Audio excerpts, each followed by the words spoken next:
നമസ്തേ. ശ്രീ ഗുരുവായൂരപ്പ ശരണം. ശ്രീ ഗുരുഭ്യോ നമ. ഞാൻ ഡോക്ടർ ലക്ഷ്മി നടരാജൻ. ശ്രീമൻ നാരായണീയം ദശകം 1, ഭഗവാന്റെ സ്വരൂപവും മഹാത്മ്യവും. ശ്ലോകം 8 ഇന്ന് വിശദീകരിക്കുന്നത്. ഓം നമ പ്രണവാർത്ഥായ ശുദ്ധജ്ഞാനൈകമൂർത്തയേ നിർമ്മലായ പ്രശാന്തായ ദക്ഷിണാമൂർത്തയേ നമഃ. സച്ചിദാനന്ദരൂപായ വിശ്വോൽപത്യാദിഹേതവേ താപത്രയ വിനാശായ ശ്രീകൃഷ്ണായ വയം നമഃ. 7 ശ്ലോകം പൂർണ്ണമായത് നേത്രൈ ശ്രോത്രൈശ്ച പീത്വാ പരമരസസുധാംഭോധി പൂരേ രമേരൻ എന്നായിരുന്നു. ഭഗവാനാകുന്ന പരമരസസുധാംഭോധിയിൽ ലയിക്കാൻ ഞങ്ങളെ അനുഗ്രഹിക്കണമേ ശ്രീ ഗുരുവായൂരപ്പ എന്നായിരുന്നു. 8 ശ്ലോകം. നമ്രാണാം സന്നിധത്തെ സതതമപി പുരസ്തൈരനഭ്യർത്ഥിതാനപി അർത്ഥാൻ കാമാനജസ്രം വിതരസി പരമാനന്ദസാന്ദ്രാം ഗതിം ച. ഇത്തം നിശേഷലഭ്യോ നിരവധികഫല പാരിജാതോ ഹരേ ത്വം ക്ഷുദ്രം തം ശക്രവാടീ ദ്രുമമഭിലഷതി വ്യർത്ഥമർത്ഥി വ്രജോയം. ശ്ലോകം 8 പദം പിരിച്ചു പറയാം. നമ്രാണാം സന്നിധത്തെ സതതമപി പുരഃ തൈഃ അനഭ്യർത്ഥിതാൻ അപി അർത്ഥാൻ കാമാൻ അജസ്രം വിതരസി പരമാനന്ദസാന്ദ്രാം ഗതിം ച. ഇത്തം നിശേഷലഭ്യഃ നിരവധികഫല പാരിജാതഃ ഹരേ ത്വം ക്ഷുദ്രം തം ശക്രവാടീദ്രുമം അഭിലഷതി വ്യർത്ഥം അർത്ഥി വ്രജഃ അയം. അടുത്തത് അന്വയം, പ്രോസ് ഓർഡർ.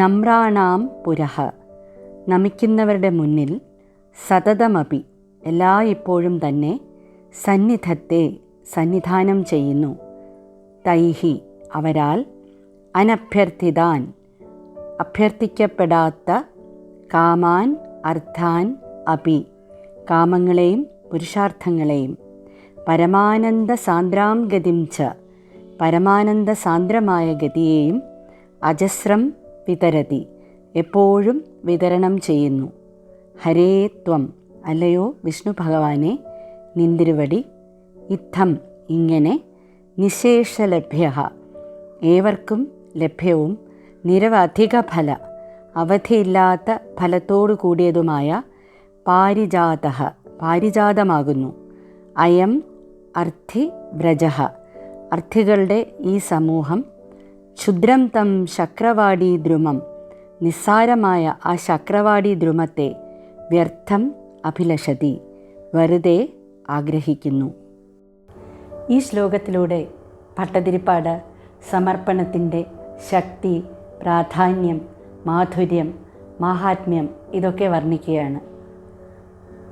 ശ്ലോകത്തിൻ്റെ ആദ്യത്തെ 2 വരികൾ നമ്രാണാം സന്നിധത്സേ സതതമപി പുരസ്തൈരനഭ്യർത്ഥിതാനപി അർത്ഥാൻ കാമാനജസ്രം വിതരസി പരമാനന്ദ സാന്ദ്രാം ഗതിം ച. നമ്രാണാം സന്നിധത്സേ നമിക്കുന്നവരുടെ മുന്നിൽ അങ്ങ് എപ്പോഴും സന്നിധാനം ചെയ്യുന്നു, അവരുടെ എല്ലാ അഭീഷ്ടങ്ങളും സാധിച്ചു കൊടുക്കുന്നു.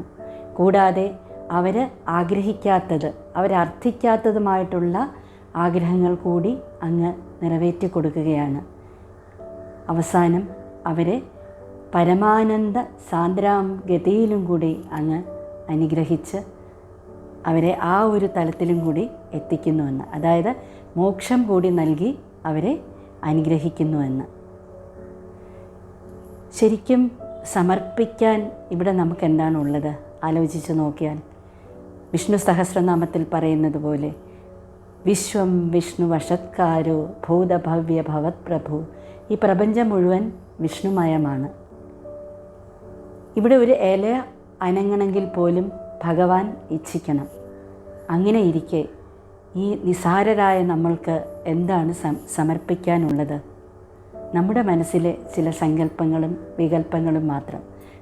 ആ ഒരു തിരിച്ചറിവ് ഉണ്ടാവുക എന്നുള്ളതാണ് ഈ ശ്ലോകത്തിൻ്റെ പരമപ്രധാനമായിട്ടുള്ള ഒരു ആശയം എന്നുള്ളത്. സദ്ഗുരു പരമപൂജ്യ ശ്രീ ശ്രീ രവിശങ്കർജി പറയാറുണ്ട്,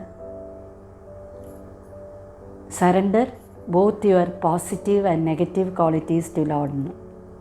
നമ്മുടെ സദ്ഗുണങ്ങളും അതുപോലെ നമ്മുടെ ദുർഗുണങ്ങളും ഭഗവാനിൽ സമർപ്പിക്കുക എന്ന്. സമർപ്പണത്തിലൂടെ ആ സ്വാതന്ത്ര്യവും ആ പരമാനന്ദവും നമുക്ക് ലഭിക്കും. സദ്ഗുണങ്ങൾ നമുക്കുണ്ട് എന്നുള്ള ധാരണ നമ്മളുടെ ഉള്ളിൽ അഹങ്കാരം വർദ്ധിക്കും. ഞാൻ മറ്റുള്ളവരിൽ നിന്നൊക്കെ വ്യത്യസ്തനാണ്, എനിക്ക് ചില സദ്ഗുണങ്ങളുണ്ട് എന്നുള്ളൊരു തിരിച്ചറിവ്, അത് അഹങ്കാരമാണ് നമുക്ക് സമ്മാനിക്കുന്നത്. അപ്പോൾ ആ നമ്മുടെ സദ്ഗുണങ്ങൾ നമുക്ക് ആരാണ് തന്നത്? ഭഗവാനല്ലേ. അപ്പോൾ ആ സദ്ഗുണങ്ങൾ പരിപൂർണമായും ഭഗവാനിൽ സമർപ്പിക്കുക. അതോടുകൂടി ആ സദ്ഗുണങ്ങൾ നമ്മളിൽ വികസിക്കാൻ തുടങ്ങും. അതുപോലെ നമ്മുടെ ഉള്ളിലുള്ള ദുർഗുണങ്ങൾ, ആ ദുർഗുണങ്ങൾ നമുക്കുണ്ട് എന്നുള്ള തിരിച്ചറിവ്, നമുക്ക് അപമാനബോധം, അതുപോലെ ഭയം, ഇതൊക്കെയാണ് നമ്മളിൽ വളർത്തുന്നത്. അപ്പോൾ നമ്മുടെ ഉള്ളിലുള്ള ആ ദുർഗുണങ്ങളും ഭഗവാന് സമർപ്പിക്കുക. അങ്ങനെ സമർപ്പിക്കുമ്പോൾ നമ്മുടെ ഉള്ളിലുള്ള ആ ഒരു തിന്മ, ആ ദുർഗുണം, അത് ഇല്ലാതാവുകയാണ് ചെയ്യുന്നത്. അതാണ് സമർപ്പണത്തിൻ്റെ ശക്തി എന്നുള്ളത്. അപ്പോൾ സമർപ്പണത്തിലൂടെ ഒരു വ്യക്തിക്ക് പൂർണ്ണ സ്വാതന്ത്ര്യവും പരമാനന്ദവും സാധ്യമാകും. തമിഴ്നാട്ടിലെയും വടക്കേ ഇന്ത്യയിലെയുമൊക്കെ ചില ക്ഷേത്രങ്ങളിൽ ഒരാചാരമുണ്ട്.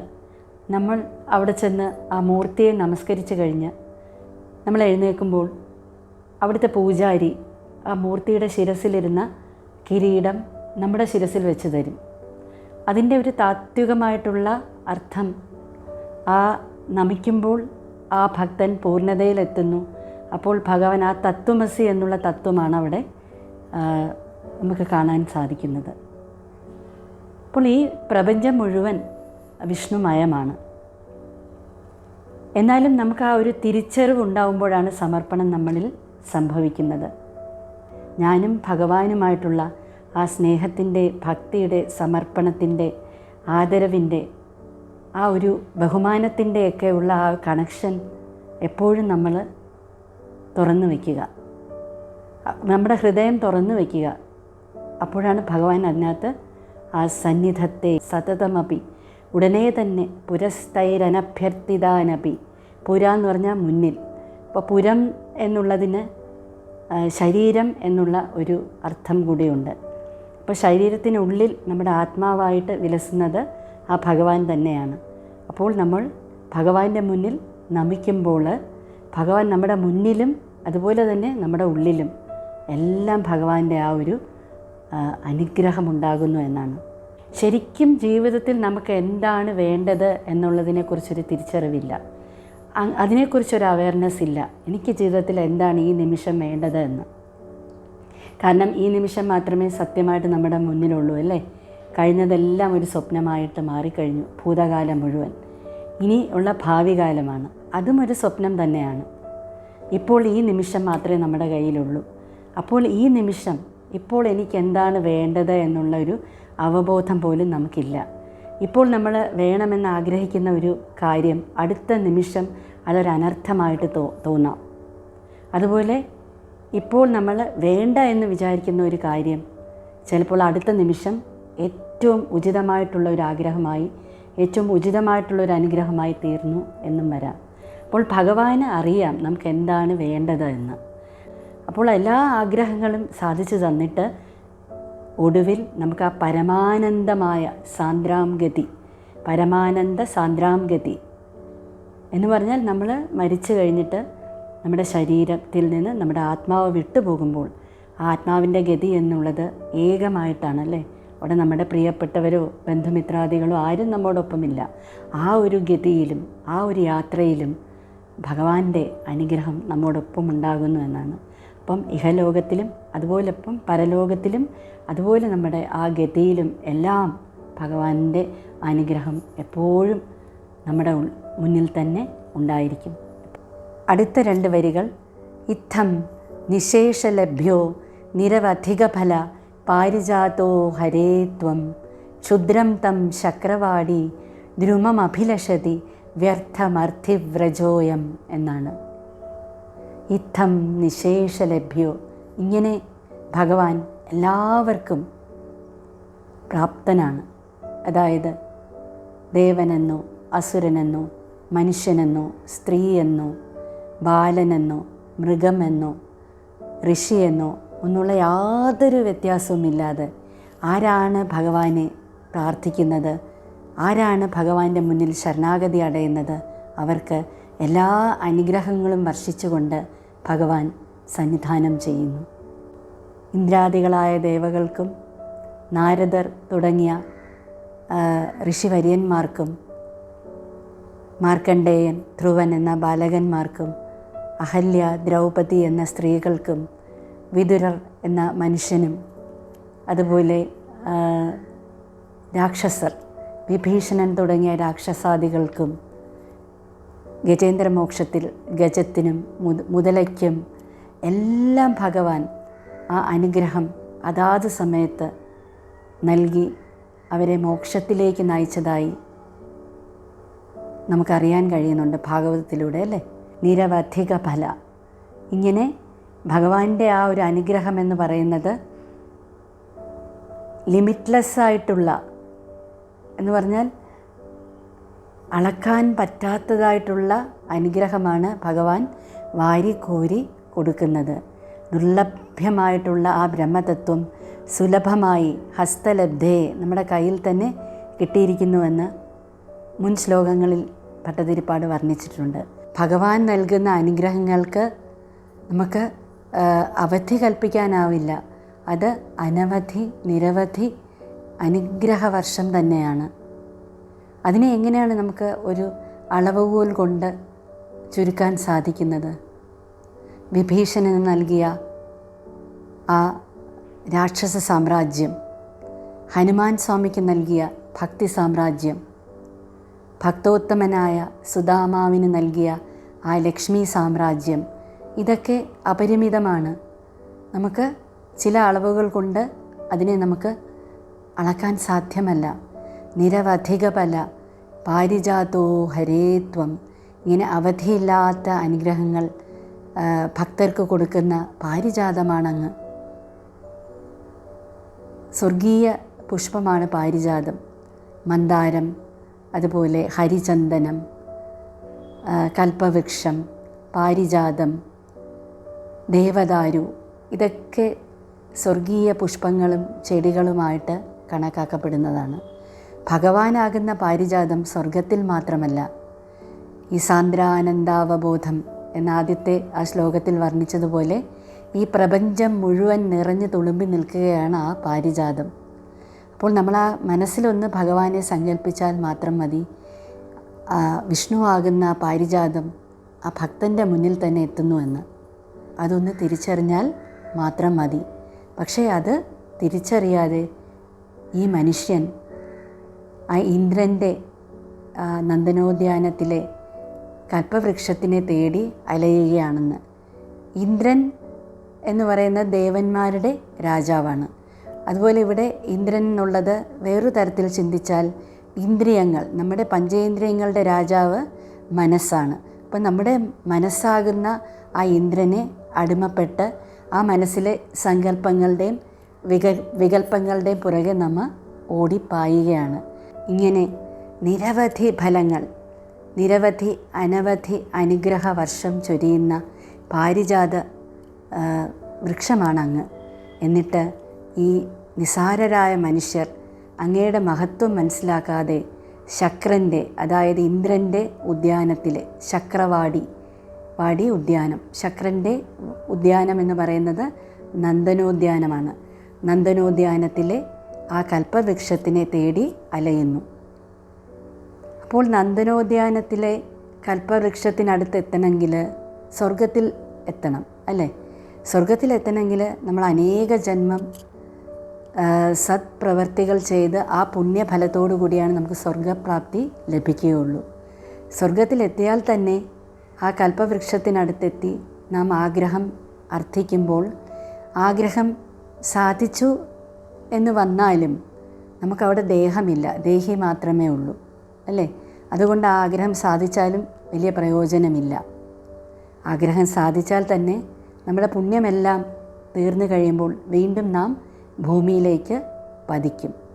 എന്നാൽ ഭഗവാനാകുന്ന പാരിജാതം ഈ പ്രപഞ്ചം മുഴുവൻ നിറഞ്ഞ് കവിഞ്ഞ് നിൽക്കുകയാണ്.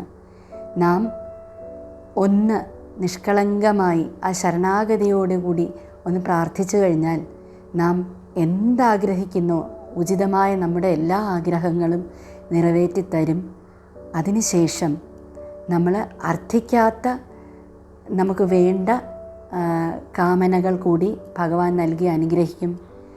എല്ലാത്തിനും അവസാനമായിട്ട് പരമാനന്ദ സാന്ദ്രമായ ആ ഗതിയെയും കൂടി നൽകി നമ്മെ ഭഗവാൻ അനുഗ്രഹിച്ച് ആ മോക്ഷപ്രാപ്തി, ഒരു പുരുഷാർത്ഥമായ ആ ഭക്തി, മുക്തി ഇവയെല്ലാം നൽകി നമ്മെ ഭഗവാനാകുന്ന പാരിജാതം നമ്മെ അനുഗ്രഹിക്കുന്നു. പക്ഷേ ഇത് മനുഷ്യൻ മനസ്സിലാക്കുന്നില്ല.